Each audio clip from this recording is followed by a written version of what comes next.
Mesdames, Mesdemoiselles et Messieurs, bonjour. Soyez les bienvenus sur notre chaîne de télévision YouTube, la GMTV, la chaîne du Penser Autrement. Aujourd'hui, nous allons parler d'un thème très important, difficultés de financement du secteur privé en Afrique. Bonjour, M. Gueye. Bonjour, chère madame. M. Gueye, vous venez de finaliser un séminaire en faveur des entreprises africaines. Pourquoi vous avez organisé ce séminaire? Je vous remercie beaucoup, chère madame, pour l'occasion que vous me donnez de parler d'un thème aussi important, le financement du secteur privé.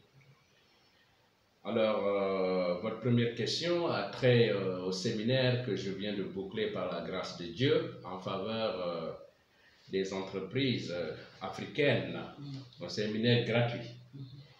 Ce séminaire, c'était ma contribution effective à ces réflexions, à ces actions que tous les Africains sont en train de mener collégialement pour pouvoir aider l'Afrique à redécoller dans un contexte sanitaire incertain.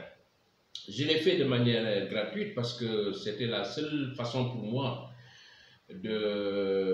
d'aider, d'appuyer, de faire bénéficier de ma modeste expertise à cette cible d'entrepreneurs effectivement qui veut s'en sortir.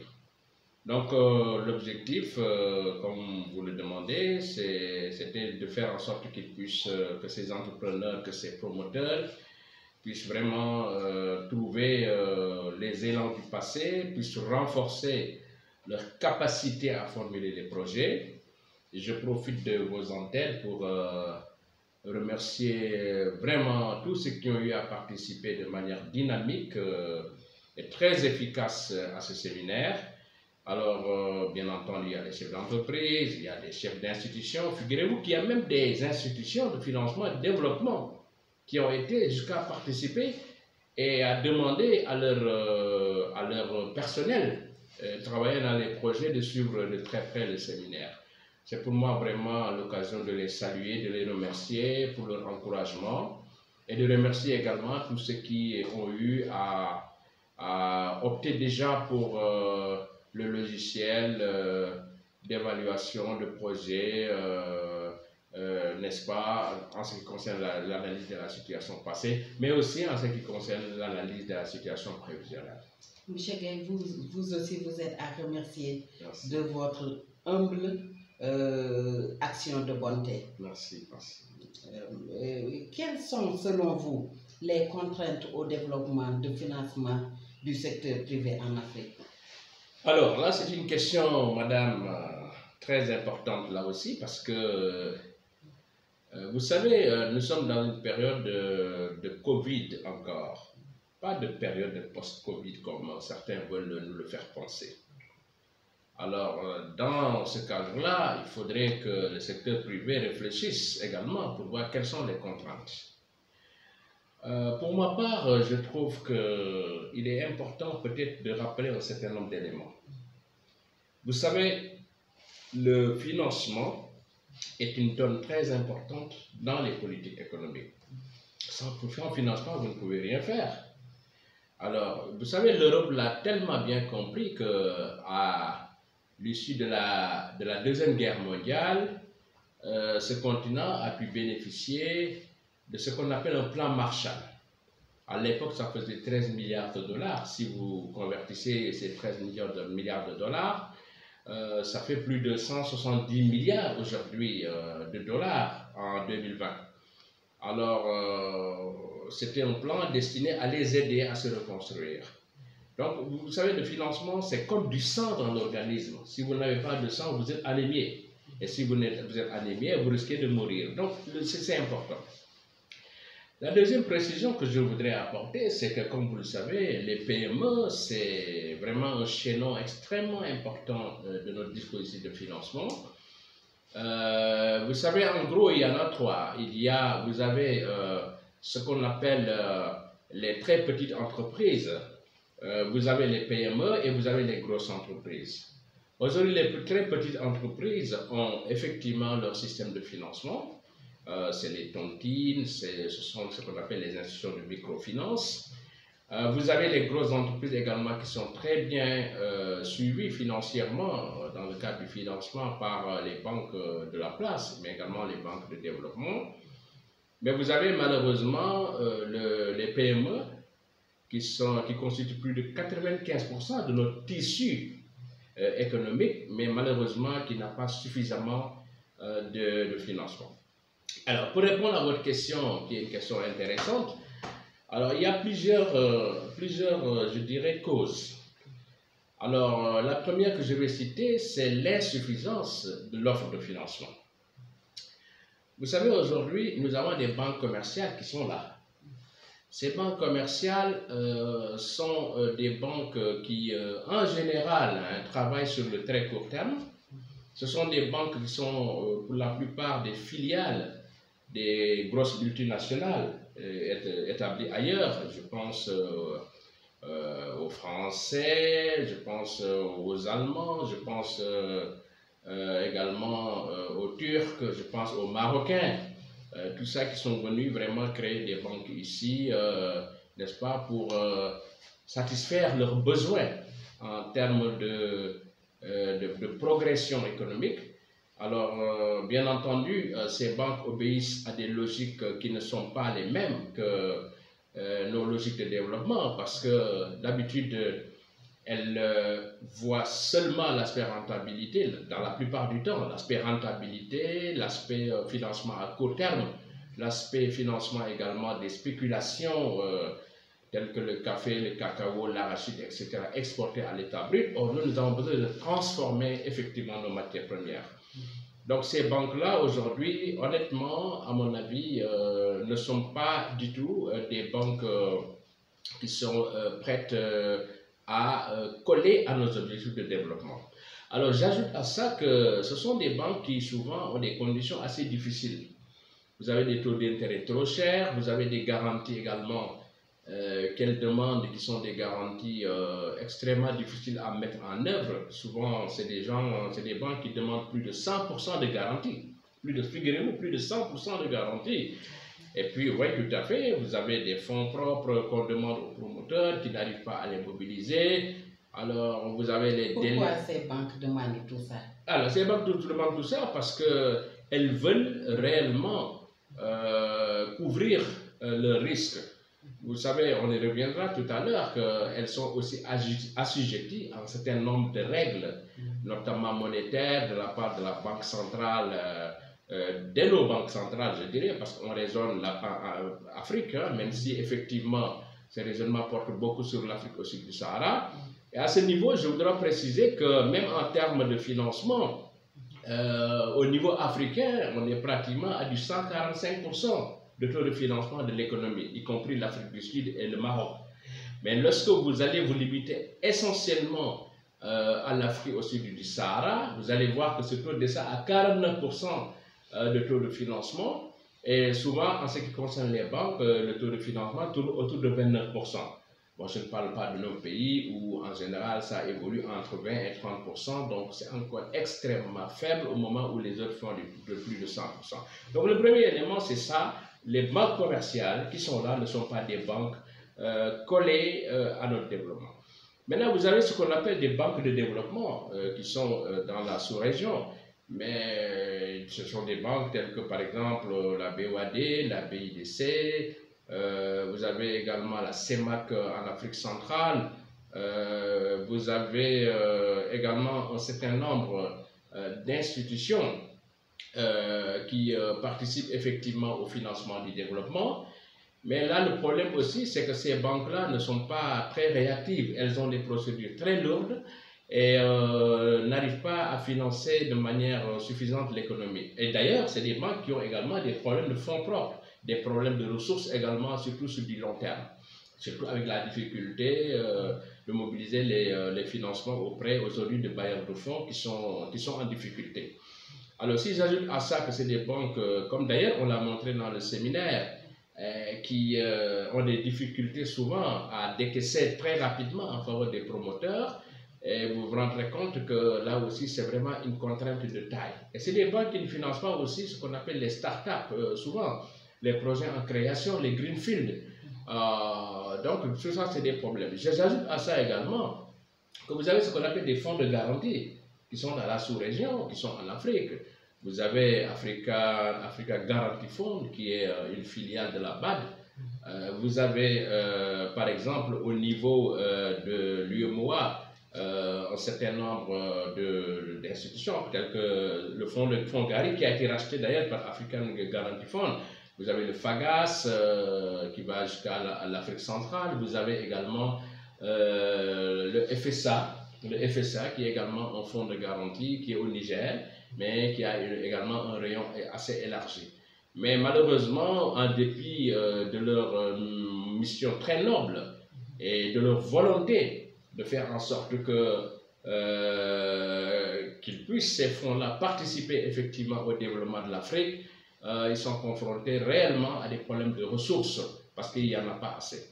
Alors, vous avez enfin le dernier maillon, c'est, pour répondre à votre question, c'est la bourse, nos bourses, les bourses comme la BRVM, la Bourse régionale des valeurs mobilières, qui peinent encore à ouvrir leurs portes aux PME pour des raisons peut-être de rigidité, mais également des raisons liées au fait que ces PME-là ne sont pas très prêtes. Donc voilà, le premier élément, c'est l'offre de financement, qui est insuffisante.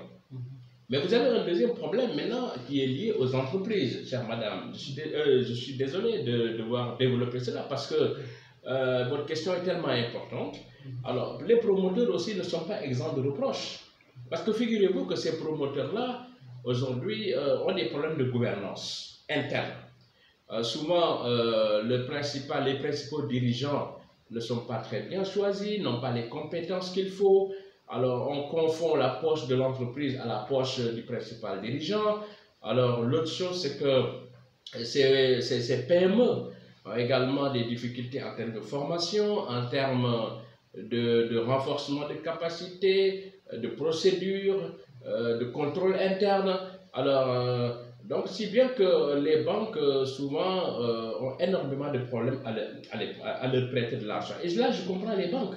Parce qu'une banque aussi, c'est un agent qui travaille sur la base de l'argent des autres. Donc, elle a besoin de rentabiliser pour pouvoir également servir les dividendes conséquents à leurs actionnaires. Donc, je pense que là aussi, il faut bien comprendre que les banques, des fois, sont dans leur certitude et vraiment ont raison des fois de ne pas faire de crédit. Enfin, je pense qu'il y a aussi parmi les raisons, une raison qui est liée en même temps à la BCEAO, donc aux banques centrales de manière générale et aux États. Pourquoi les banques centrales? Parce que vous savez, comme j'ai toujours l'habitude de le dire, les banques centrales ont des missions qui ne sont pas des missions extrêmement, j'allais dire, extensives, des missions vraiment optimistes. Parce que vous voyez, après la fin des années glorieuses, comme on les appelait, après il y a une période de stagflation. Et pendant cette période-là, il y a un économiste qui est sorti, qui s'appelle Milton Friedman, qui a affirmé des choses vraiment impensables. Il a dit, mais écoutez, il faut maintenant que l'objectif soit de limiter l'inflation. Or, par exemple, la Federal Reserve aux États-Unis a, en ce qui la concerne, fixé de manière claire que son objectif c'était le plein emploi. Donc là déjà il y a un problème, parce que derrière il y a une politique de resserrement du crédit. On n'arrive pas malheureusement à donner suffisamment de crédit à l'économie pour des raisons liées au fait qu'on veut maintenir les taux d'inflation à des niveaux très bas. Donc ça, je crois que tant qu'on n'aura pas résolu aussi ce problème-là, ça va être très difficile. Je me souviens d'un séminaire que nous avions eu à Ouagadougou, c'était du temps de M. Konambani, que vous avez connu, hein, l'ancien gouverneur de la BCEAO. À l'époque, il y avait un fameux ratio qu'on appelait le ratio de structure du portefeuille. C'était un ratio extrêmement difficile à respecter par les banques. Les banques lui ont dit, mais monsieur le président, monsieur le gouverneur, Il faudrait que vous reveniez sur ça parce qu'aucune entreprise n'arrive à respecter ces ratios-là. Mais à l'époque, il disait non, faites comme les autres. Tout le monde respecte ce ratio au niveau international. Il y a beaucoup de pays, donc faites comme eux. Donc c'est pour dire que des fois la législation n'est pas adaptée. Donc je crois que tout ceci montre, à côté de ça, il y a les États, comme je le disais tout à l'heure, parce que les États aussi n'ont pas réussi à aménager un cadre attractif pour l'investissement. Le courant coûte cher, l'eau coûte cher, les télécommunications coûtent cher. Alors vous avez des problèmes de formation, vous avez énormément de problèmes pour redorer effectivement le blason de la PME. Donc je pense que l'ensemble de ces facteurs-là explique malheureusement le fait que, comme vous l'avez si bien dit, il y a des contraintes qui aujourd'hui empêchent la PME de se développer. Quel impact un faible financement des entreprises a-t-il sur l'économie dans sa globalité? Alors, c'est exact la question que vous avez posée. C'est parce que si le financement de la PME n'est pas garanti, il est vrai que les entreprises ne vont pas investir parce qu'elles n'ont pas de financement. Vous savez très bien que on ne peut pas financer du long terme avec des ressources à court terme. Il faut des ressources adaptées. Donc ça, c'est la première chose. Il faut des ressources adaptées. La deuxième chose, c'est qu'il faudrait que ces ressources-là puissent permettre de renflouer, de moderniser les outils industriels, bien entendu, de permettre à ces entreprises-là de contribuer au développement économique par la création d'emplois, par également la lutte contre la pauvreté, par, n'est-ce pas, la contribution aux recettes fiscales, par la contribution aux recettes d'exportation, mais également par la relance d'activités de substitution aux importations. Donc, des économies dynamiques, comme d'ailleurs des pays comme l'Espagne, comme l'Italie, des entreprises dynamiques, comme je le disais, l'Espagne et l'Italie ont eu à l'encourager, ça ne peut que refléter vraiment des économies sur une bonne trajectoire. Je crois qu'aujourd'hui, il est grand temps que nos pays réfléchissent sur comment faire pour réellement booster nos PME, pour leur permettre d'accéder au financement. Je crois qu'en le faisant, on ne peut que garantir des taux de croissance beaucoup plus forts, mais également une économie beaucoup plus créatrice d'emplois à long terme, mais également des États forts par ricochet, parce que la contribution aux recettes fiscales sera une contribution beaucoup plus importante. Quelle solution préconisez-vous pour booster le financement des entreprises en Afrique? Alors, c'est une bonne question, parce que là, je disais qu'une chose est de critiquer, mais une autre chose est de proposer. On ne peut pas toujours rester dans des critiques inutiles, stériles. Il faut proposer vraiment des solutions alternatives. Moi, la première proposition que je voudrais faire, c'est qu'il faut changer de vision. Il faut promouvoir un financement africain aux projets africains. Figurez-vous qu'en Afrique, on a les moyens de le faire, chère madame. On ne peut pas seulement se limiter à aller demander l'aide des autres. Il faut qu'on arrive à nous serrer la ceinture, à économiser, à arrêter nos gaspillages de ressources publiques, à arrêter, à stopper ce flux de la corruption qui fait que chaque année, il y a des milliards qui partent vers les paradis fiscaux. Si on le fait, on aura de quoi financer nos économies. Ça, c'est le premier élément.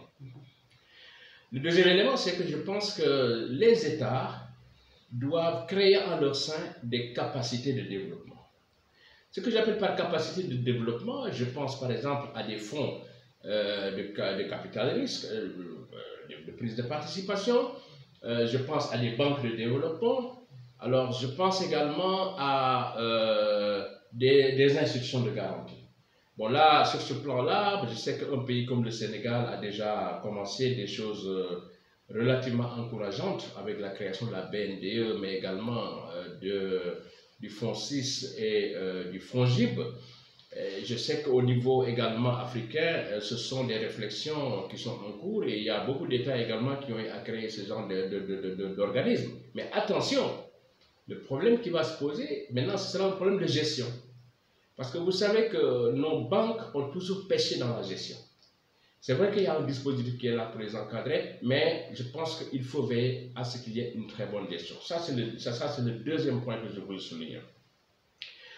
Le troisième point, c'est qu'il faut quand même, à mon avis, développer un nouveau partenariat entre les banques de développement et les banques commerciales. Parce que les banques de développement ont fait leur preuve, des banques comme la BOAD, etc., la BIDC. C'est des banques qui ont eu pendant très longtemps à exister dans des environnements difficiles. Il faudrait trouver un moyen de trouver des relations entre ces banques-là de développement et les banques commerciales, de manière à ce que ces banques de développement puissent prendre des parts et renforcer la gouvernance des banques commerciales. Alors l'autre chose, c'est que je pense qu'il faut revisiter le dogme du financement. On ne peut plus demander aux banques de ne pas financer les greenfields, les projets en création. Mais ce sont des possibilités d'innovation, de valeur ajoutée à nos économies.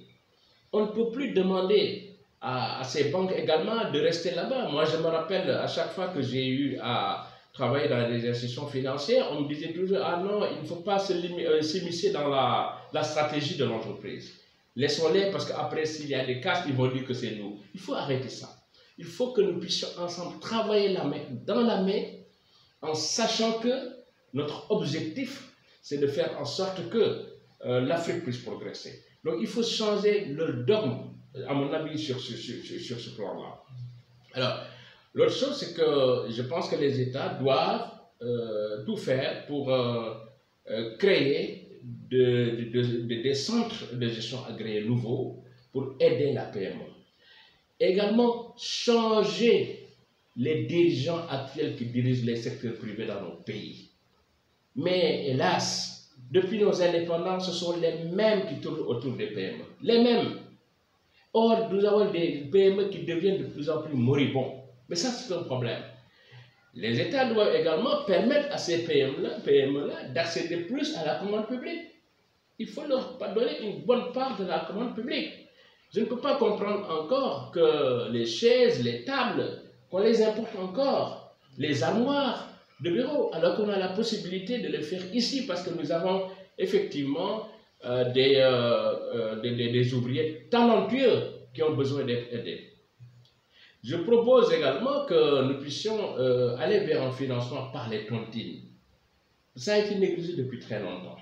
Les tontines, c'est-à-dire que les uns et les autres puissent participer et à la fin, il y a quelqu'un qui arrive à récolter pour aller financer ces investissements. L'avantage, c'est que c'est presque sans intérêt, mais également c'est sans fonds propres de départ, etc. C'est un système beaucoup plus allégé et je crois que nous devons aller réellement vers également cette façon de faire. Mais enfin, je voudrais surtout m'appesantir sur, encore une fois, nos règles prudentielles édictées par nos autorités monétaires. Il faut arrêter de serrer la ceinture. Il faut des règles assouplies. Une fois, je me rappelle, j'ai été reçu en pleine crise du franc CFA par les équipes du gouverneur de la Banque centrale des États de l'Afrique de l'Ouest. À l'époque, j'avais demandé à être reçu parce que je souhaitais participer à ma manière à la réflexion. Je ne voulais pas écrire des choses que je ne maîtrisais pas. Encore une fois, je profite de l'occasion pour remercier le gouverneur qui a été vraiment à l'époque très courtois, très prompt à me recevoir. Et nous avons eu à discuter pendant deux tours d'horloge, pendant 2 heures, sur les problèmes liés à la monnaie. Mais à l'issue de ça, j'avais envoyé un courrier officiel pour dire quelle était notre modeste position par rapport à tout ça. La première chose que je rappelle, c'est qu'il faut laisser de côté ce dogme de l'inflation, de l'objectif inflationniste. il faut, à mon avis, aller vers du plein emploi, comme c'est le cas pour la Fédérale Réserve aux États-Unis. Ça, c'est le premier élément. Le deuxième élément, c'est qu'il faut aller également vers des assouplissements quantitatifs, ce qu'on appelle les easy quantitatives, c'est-à-dire faire en sorte que la BCEAO, si je dis BCEAO, derrière il y a toutes les autres banques centrales d'Afrique, puissent refinancer les portefeuilles des banques de développement qui ont fait leur expérience, comme la BOAD, la BIDC, etc., en leur donnant les moyens de leur action, en refinançant leur portefeuille. Je crois que ça me paraît important. Les réserves dont on parle, dont une bonne partie sert certes à garantir nos exportations, mais on peut réfléchir sur comment les recycler vers l'économie. Je crois que ça, beaucoup d'analystes financiers n'aiment pas qu'on en parle, mais il faut qu'on en parle, il faut qu'on soulève ce débat-là, qui est un débat extrêmement important. L'autre chose que j'avais proposée à l'époque, il y a de cela peut-être 2 ans, c'était de dire qu'il fallait également agir sur la planche à billets. À l'époque, la planche à billets, c'est-à-dire que, vous savez, aujourd'hui, nous, dans nos économies, le secteur informel représente pratiquement plus de 50% du tissu économique.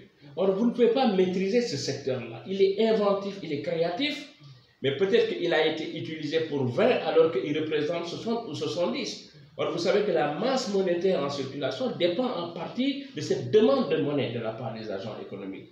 Alors, donc, je pense qu'il faut penser également à utiliser cette planche à billets, comme d'ailleurs l'Algérie l'avait fait à l'époque, comme d'ailleurs aujourd'hui un certain nombre d'institutions, de pays le font aujourd'hui dans le cadre de cette crise du Covid-19. Ils sont en train d'utiliser cette technique de planche à billets pour permettre le financement conséquent de l'économie. Donc je crois que la Banque centrale, nos banques centrales ne doivent pas ne pas faire cette réflexion, qui est également une réflexion de fond pour essayer de voir comment rehausser le niveau de financement à l'économie. L'autre chose également pour la Banque centrale, c'est que la Banque centrale doit pousser les banques qui financent à financer. Vous ne pouvez pas mettre en place des conditions avantageuses de financement au service des banques, des banques commerciales et des banques de développement et ne pas leur demander de financement. Il faut également leur donner un cahier des charges en leur disant qu'il faut financer l'économie, il faut financer la grande entreprise, certes, mais également il faut financer les PME. Et enfin, pour terminer, je pense qu'il faudrait également permettre aux PME les plus dynamiques d'accéder à ce qu'on appelle les TCN, voilà, les titres de créances négociables. Parce qu'aujourd'hui, presque seuls les États participent effectivement à ces refinancements. Or, la PME a besoin d'aller également solliciter nos épargnes, nous, à nous particuliers. Et je pense que tout ça, c'est des réflexions à mener. Mais aujourd'hui, il est grand temps vraiment de revoir la qualité de cela qui gouverne notre secteur privé. Il est important que les États puissent apporter leur appui au secteur privé. Il est également important que les banques puissent jouer le jeu de manière à ce que réellement nous puissions avoir une économie performante, créatrice d'emplois pour le grand bien, effectivement, de toute la population. Merci beaucoup, M. Gaye. Vos réponses ont été très pertinentes. Mesdames, Mesdemoiselles et Messieurs, nous arrivons à la fin de cette émission, mais nous vous donnons rendez-vous à très bientôt sur notre chaîne de télévision YouTube, la GMTV, la chaîne du Penser Autrement. Ne quittez pas parce que votre version en Wolof arrive. Au revoir.